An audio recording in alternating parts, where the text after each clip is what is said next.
Hi, I'm Naomi Devlin. I'm a fermentation expert and nutritionist, and the lovely team at FLORENA have asked me to develop a pesto recipe that uses fermented olive oil, and that's one of the ingredients that they use in their delicious skincare range. So we're going to make a fermented pesto together. You've got the kit including everything you need, and you will experience the transformative nature of fermentation by tasting the olive oil and by making the pesto yourself, ready for you to eat for your dinner. So it's an absolute joy to be here today. And I'm going to show you today how to make a fermented pesto using a fermented olive oil and also some sauerkraut to get umami into the pesto instead of using cheese, which would be traditionally parmesan would be used. And the umami that you get from the parmesan, that savoury depth of flavour, you can actually bring into it by using the fermentation that we use with plants to make it into sauerkraut, or with olives. And I'm really interested in the transformative nature of fermentation. I've used it myself for many years as a nutritionist and also to heal my own gut. And what we found is that the elements that are difficult to digest in foods are transformed by microbes when you ferment the foods, but also elements in the food such as polyphenols, which are anti-inflammatory, or saponins, which can interact with the gut, are transformed and made more bioavailable by the process of fermentation. And so it is kind of a magical process, which I'll try and explain a bit more as we make our pesto. So in your pack, you should have some standard olive oil. It won't necessarily be packaged exactly the way I've got it here, but you'll have some standard olive oil and some fermented olive oil.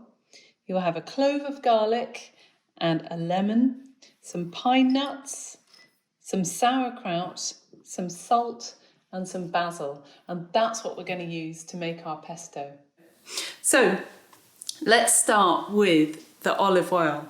So we've got just some standard olive oil here and some fermented olive oil, and they probably look fairly identical. You've got your own little kit and they will look identical to you.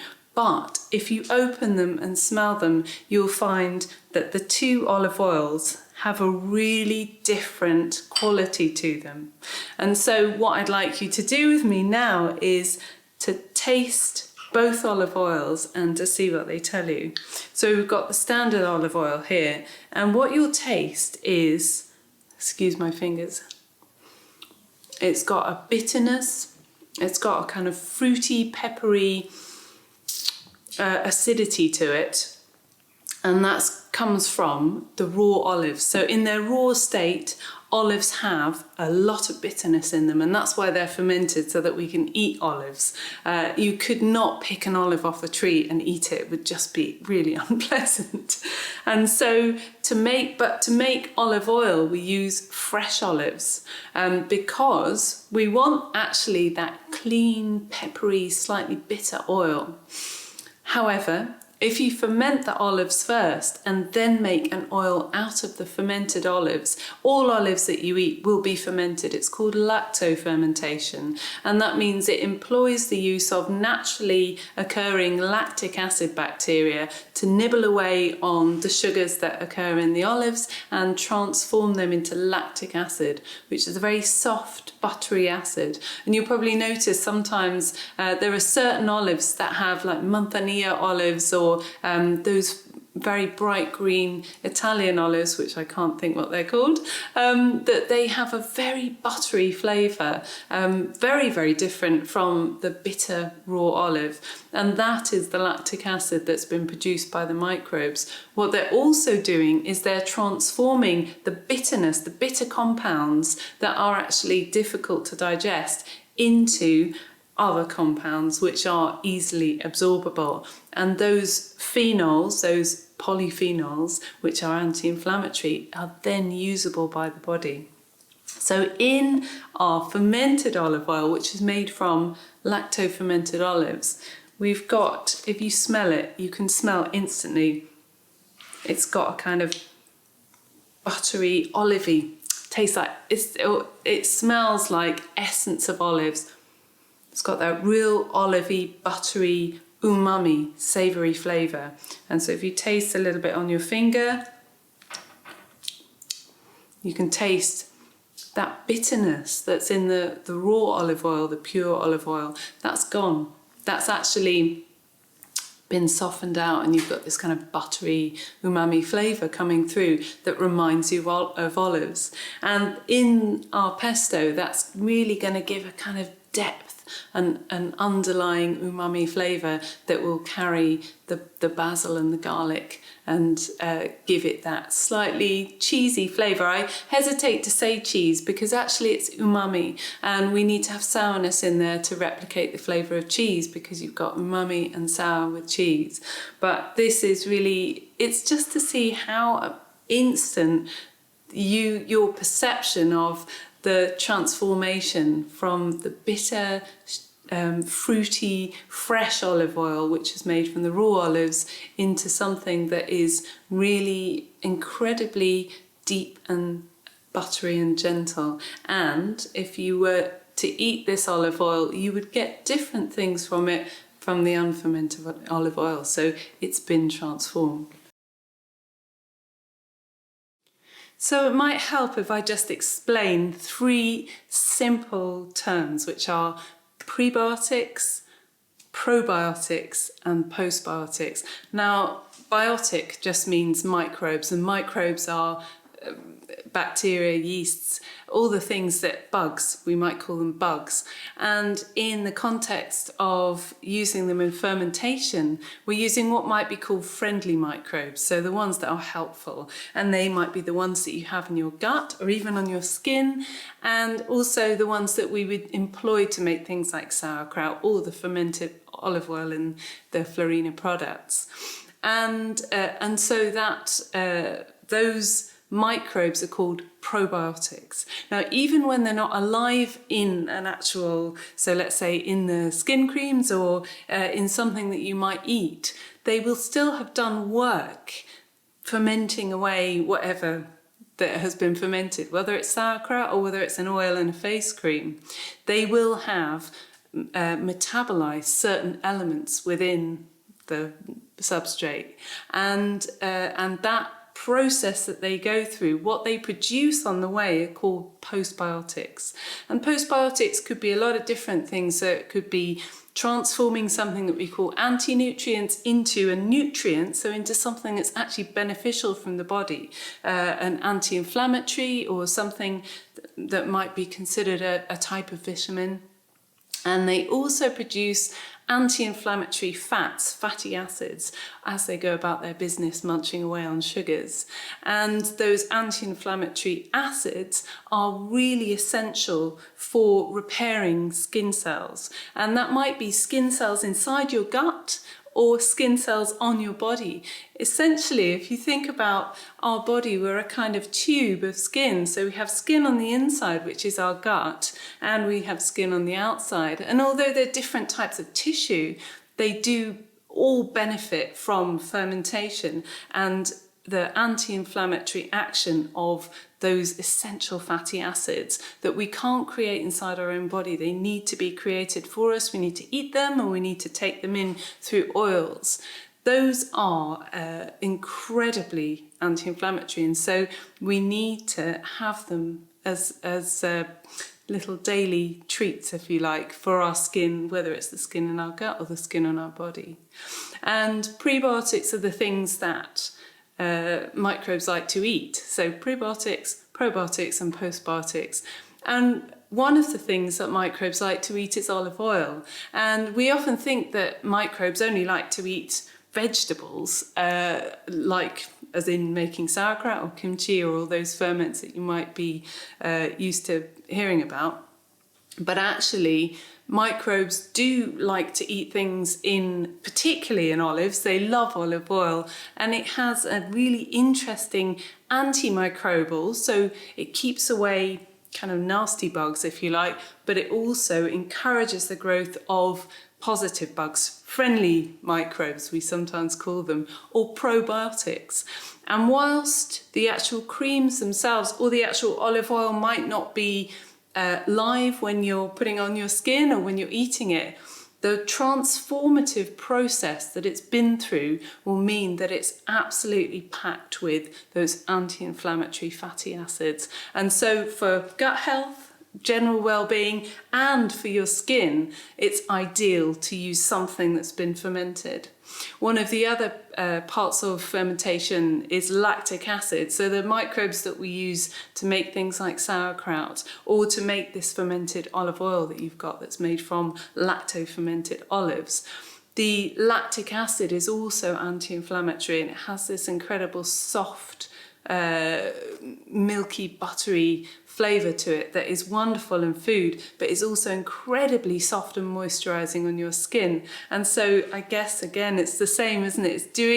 It's doing good stuff on the inside and good stuff on the outside. And we know that when your inside looks good, your outside looks good too. So it is really worth looking after both inside and outside at the same time. And fermentation really, for me, is the way to do that.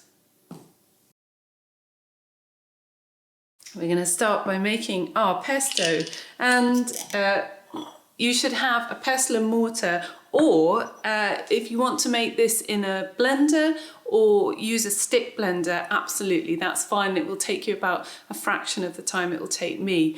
But I quite like the slowness of making the pesto using a pestle and mortar, because it, I guess, embraces the whole nature of fermentation, which is that it cannot be hurried. And I know from speaking to the FLORENA representatives that the FLORENA oils cannot be hurried either, and they take their time, because if you try to heat or in some other way hurry the oil, and that also may be something that you would do to kind of cheapen and quicken the process, you will start to destroy all those precious compounds that you're just letting the microbes do their work on. And so actually part of making pesto in the traditional way, using a pestle and mortar, is embracing that slowing down, that taking time out to do something that is meaningful, but also that the slowness of using a pestle actually preserves a lot of the flavour and the scent of the basil, and so you will get a richer pesto by making it using a pestle and mortar. So I'm going to start by just crushing my garlic. I've got a fat clove of garlic here. I'm just going to chop off the end and then squash it under my hand, and then that should free this little papery skin.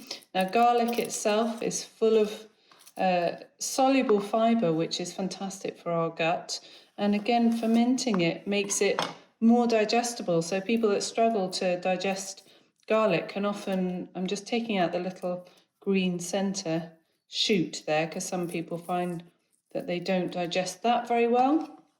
But the compounds that are the soluble fibre in garlic that can be difficult to digest, again, can be partially transformed by microbes in such a way that you can digest it much better. I'm just going to add a little pinch of salt in here, and that will help me to crush the garlic. So what I'm doing first is I'm going to crush the garlic, because that means that I can add it into my pestle and mortar in a much more targeted way, rather than having to add the whole thing and worrying about getting lumps of garlic in there, which are not fun to eat if you get a whole lump of raw garlic. It's pretty intense. And what this does is also the crushing of the garlic releases the flavour, and so you need to use a little bit less of it than you would if you just kind of chopped it up and chucked it in. And apparently in Italy, some Brits are considered to be very heavy-handed with the garlic. And so actually I always try and start with less garlic than I think I need. I'm crushing a whole clove, but I may just put the rest of it in my supper later. So just crushing that, and you can see quite quickly what I'm doing is I'm pulling my knife back against the garlic, and it's literally just turning into a paste. So you never need to buy that paste, garlic paste that you get in the supermarket, because this happens in seconds really. So here we go, I've got beautiful paste there. I'm just going to push that off to one side and bring my pestle and mortar back in. And that's going to go, I'm going to put half of that into the pestle and mortar, okay? And then I'm going to chop some of my sauerkraut. So I've got beautiful sauerkraut. You can make sauerkraut yourself. Again, it's so simple. It's just a fermentation. It's cabbage and salt. The salt helps to keep it safe, but it also helps to keep the sauerkraut crisp, and we really like crisp foods. And what adding that salt does is it slightly lowers the water activity, allowing salt-tolerant lactic acid bacteria to thrive and discouraging pathogenic microbes from thriving in the same sauerkraut. And then what happens is, as the lactic acid bacteria feed on the sugars in the cabbage, they actually lower the pH, so they make it more acidic. And once it drops below 4, if you know the pH scale, once it drops below 4, 7 is kind of neutral, and it's dropping down to 4. And at that point, pathogenic microbes really can't thrive in it. And so it becomes a safe food, a live, safe food. And those microbes, when you eat the sauerkraut, will travel through your body and do good work on the way. They produce something that we call postbiotics on the way. And the postbiotics it's just a word for the products of fermentation. So the microbes, as they travel through your body, they will actually produce, I'm just going to chop this sauerkraut up. They will actually produce anti-inflammatory fats and vitamins.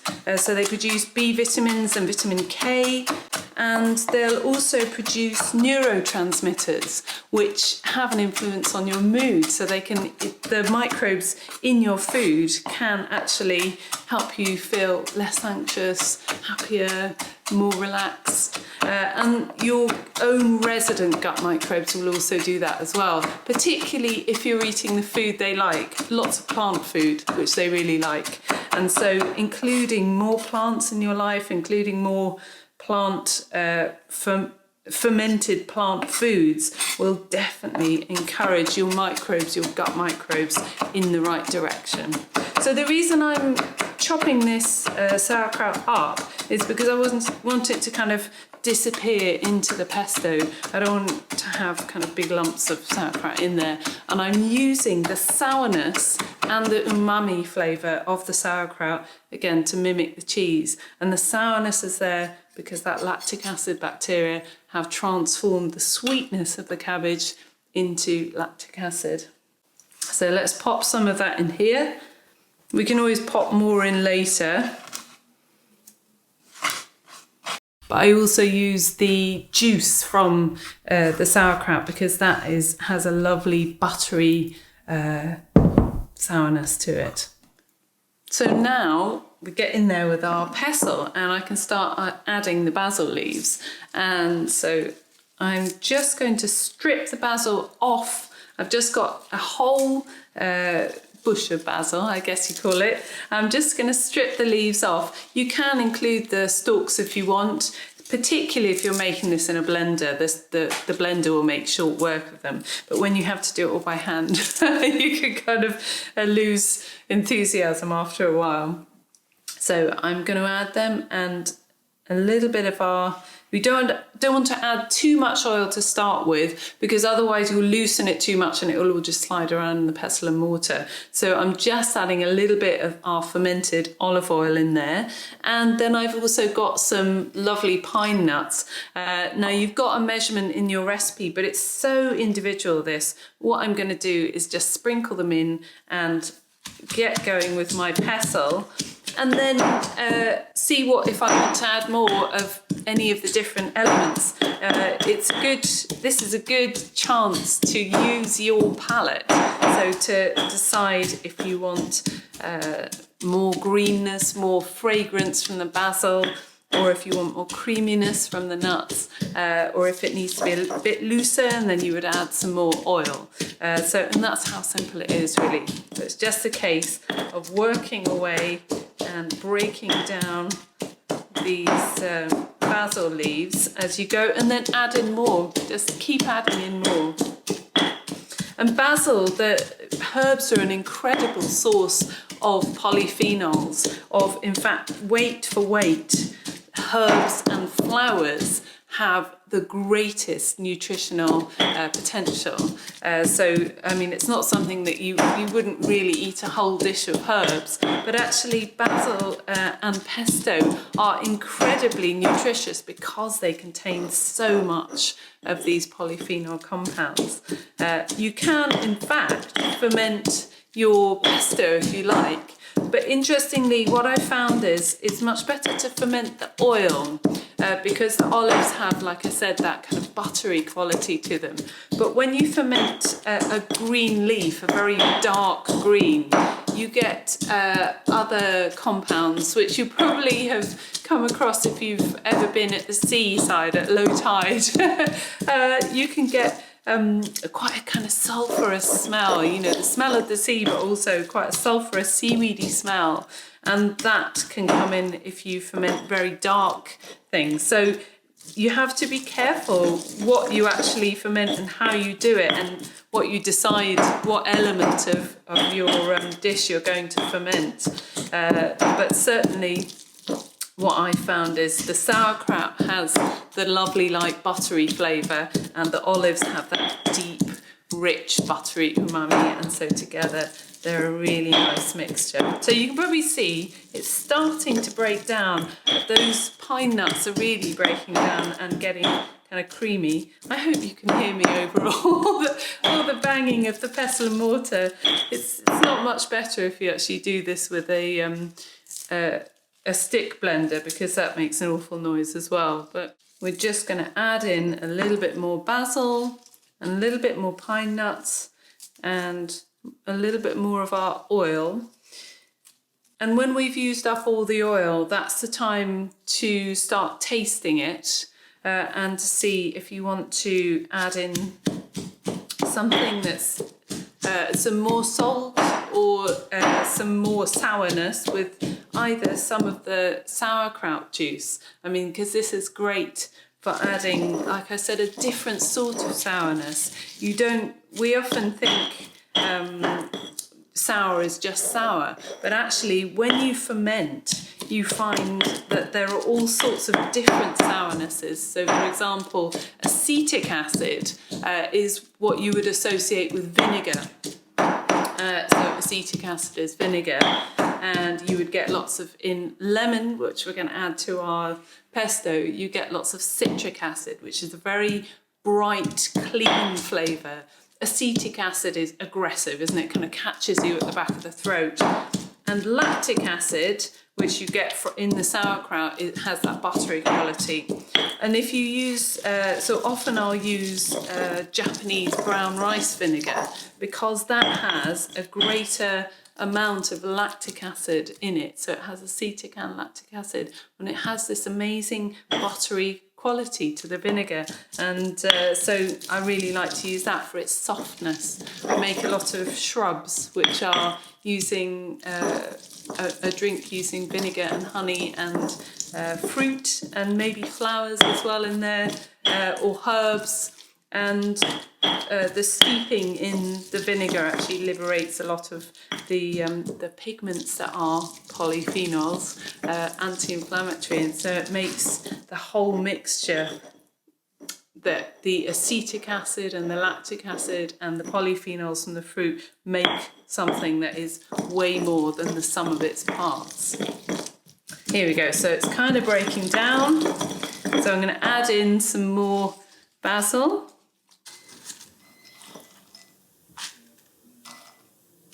And some more nuts, and a little bit more oil. carry on just as you were.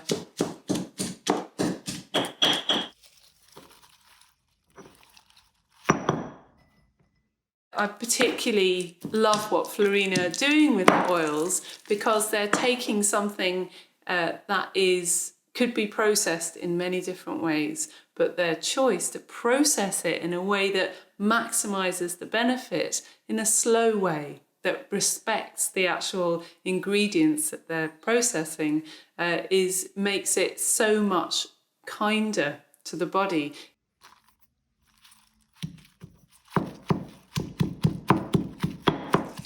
So we've got to the point now where we've added pretty much all of our basil. I have got a few leaves left, but they're really only a very few. And all the basil leaves are broken down. I think it looks pretty creamy and delicious. And I just need to start sorting out the seasoning. And so this is where we're kind of thinking about balancing the fragrance, the garlickiness, salty, sourness, and the umami to get something that is really delicious. It's well known that umami in food makes our food more satisfying. And so if we include umami in our food, we tend to be more fulfilled by it, I guess, but we tend to eat about the right amount. Whereas something that doesn't have that kind of, that undernote, if you think of it as like a musical chord, it's the deep, soothing, satisfying kind of lower notes of the piano are what is kind of playing off those high notes that are just magical and beautiful. But you need them all in order to feel like you're kind of hearing the whole chord, to hear something satisfying. And so our palates are exactly the same. So what I'm going to do is I'm going to add a little bit of the juice of the sauerkraut. So I'm just going to pour it out of the jar there. And I'm also going to add some lemon. So lemon juice obviously is much sourer, like I said, than because of the citric acid, than the sauerkraut juice. So you won't need so much. So I'm just going to add a little squeeze to start with. Just mix that round. And what you'll find as well is when you add the sauerkraut juice and the lemon in there, that the texture will slightly change because it's emulsifying the fats from the nuts. So it will start to, the oil will start to get absorbed and it will make a much creamier mixture. So I need to taste it now. And it needs salt. So it's almost sour enough. It definitely has got enough garlic in there. You kind of get it at the back of your palate, and it's amazing how much that garlic comes through. And you think, oh, is that garlicky enough? But actually, it hits you at the end of the mouthful, so you have to wait for the whole thing to the flavour. You get the sourness, then you get the saltiness, and then you get the umami and the garlic right back. So you need to be patient with that first taste to make sure that you're not just whacking in a load of extra garlic when you don't need it. So needs a little bit more acidity, just a touch. Always the case of balancing that salt and that acidity so that you get something that is bright but also deeply flavoursome.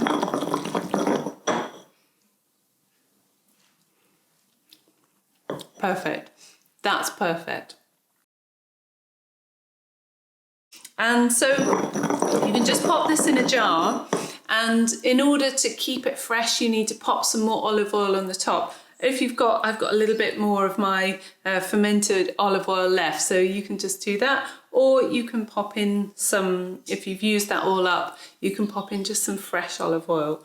And so It will keep for about 4 or 5 days. Again, it's you should use your something that we don't really use, but you should use your sense of rancidity in order to tell if it's gone off. Because it's all plant-based, we haven't got anything in there that's a high-risk thing.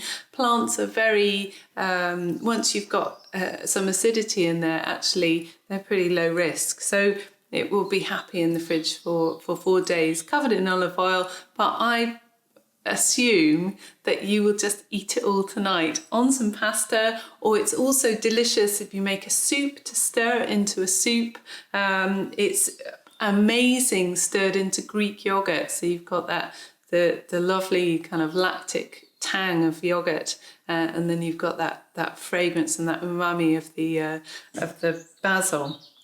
I like that with a load of roast vegetables on top and some dark green leaves and some of those giant chickpeas. That would be my heaven. So I might have that myself for supper later.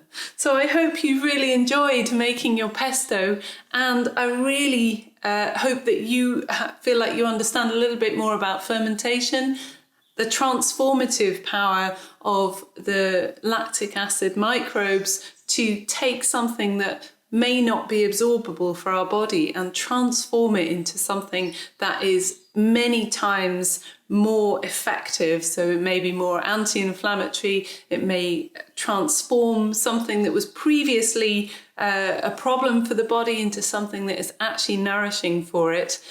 In so many ways, it is where we should be going with a lot of our products, because it is transformative in the best way.